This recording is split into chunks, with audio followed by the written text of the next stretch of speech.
S kitkom v svet pravljic. Tudi današnje torkovo popoldne na valovih Radia Sora bo v znamenju pravljice. Danes lahko prisluhnete italijanski ljudski pravljici z naslovom Kako sta medved in lisica kradla kokoši. Objavljena je bila v Cicibanu januarja 2022. Prevedla in priredila jo je Anja Štefan, prebrala pa jo bo Tatjana Bertoncelj iz Škofjeloške knjižnice Ivana Tavčarja. Živela sta medved in lisica, srečala sta se in začela klepetati. Kaj, ko bi postala tovariša, sta pomislila. Skupaj bi lovila in skupaj jedla. Ja, je rekel medved. Prav, je rekla lisica, zmenjeno. Samo glej, da me boš poslušal. Potem nama ne bo nikoli manjkalo hrane. Vem, kam lahko greva po kokoši. Sveta nebesa, kako se jih bova najedla. Le za mano. Seveda, je rekel, sem že pripravljen, samo da prideva do hrane. Nocoj je ravno pravšnja noč za kokoši.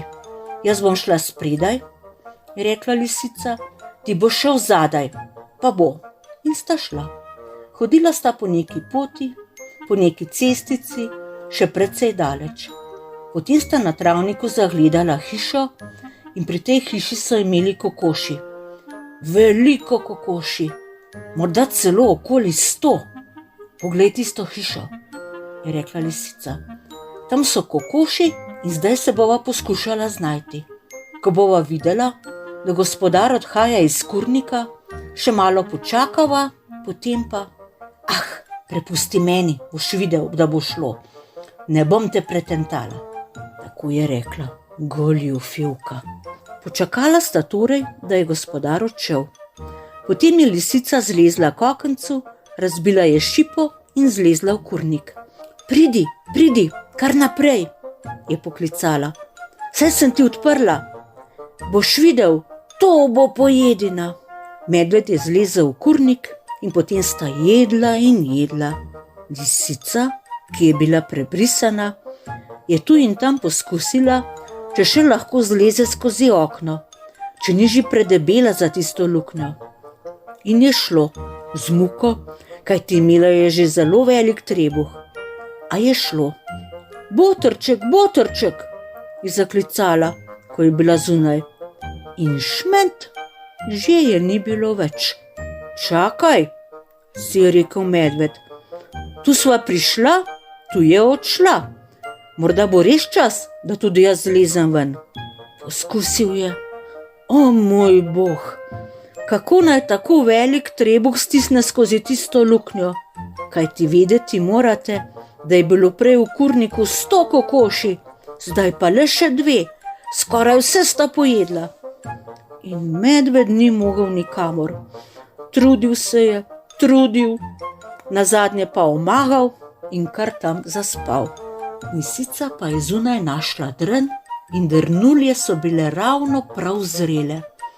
Otresla jih je, se povaljala po njih in postala je tako rdeča, kot bi bila krvava. Potem je zaspala. Naslednjega dne je gospodar prišel, da bi nahranil svoje kokoši. A v kurniku je našel medveda, kokoški pa le še 2. Vzel je vile, ki jih je imel za vrati, in je udaril po medvedu. In še. Ves kožuh mu je nacefral. Skoraj bi ga pobil, pa je medvedu le uspelo, da je nekako pobegnil. Komaj se je vlekel, komaj je šel, ko je pod drenom zagledal lisico. O, botrček, kako si kaj? Ga je vprašala. Molči, botrica.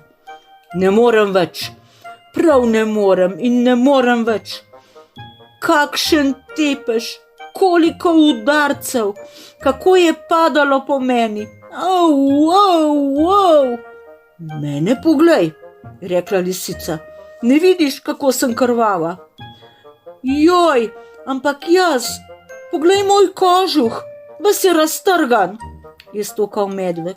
Kaj ti, mene, Mene so šele pretepli, kako so tolkli, vsa sem polomljena, vsa sem krvava, je tožila lisica, pa je bila le odrnul. Medved, revež, skoraj ni mogel hoditi in lisica mu je rekla: Dobro, Botrček, pomagajva si malo, če sva si pomagala jesti, si pomagajva še hoditi. Saj ne bova zmogla. Zdaj pa je medved, ki ni bil vajen njenih laži, rekel: Zlizi mi na hrbet, malo te bom nesel. Saj ne vem, če bo šlo, ampak res se mi smiliš. Ta ubožec komaj je hodil, a je vendar vzel na hrbet še lisico. Zvita lisica pa je začela peti. Ta bolan ta zdravga nese, ta bolan ta zdravga nese. Kaj praviš, Botrica? Kaj praviš? Le včerajšnje molitvice ponavljam, ko jih sinoči nisem. In sta šla naprej. Ta bolan ta zdravga nese, ta bolan ta zdravga nese. Čakaj, kaj si rekla, Botrica? Kaj si rekla? Molitvice ponavljam, zdaj pa današnje. O molitvicah je govorila, lisica pokvarjena, tako ga je vlekla za nos. Delala se je, da komaj živi, čeprav ji ni manjkalo čisto nič. Ampak zdaj je medved razumel. Dobro, je rekel in je izbral stezico, ki je peljala čez most. Zakaj greš tja? Je rekla lisica. Tu pojdi, tam se vedno koga sreča. Ne, je rekel medved, kar po svoji poti bom šel, nič ne bom spreminjal.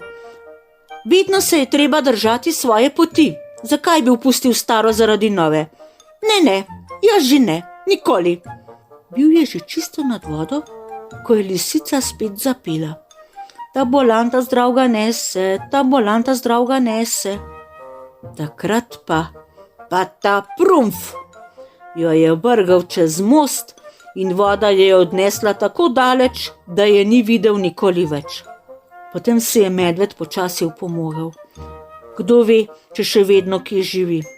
Mi pa lumpom in goljufom še danes rečemo: si zvit kot lisica, si kot lisica prebrisana.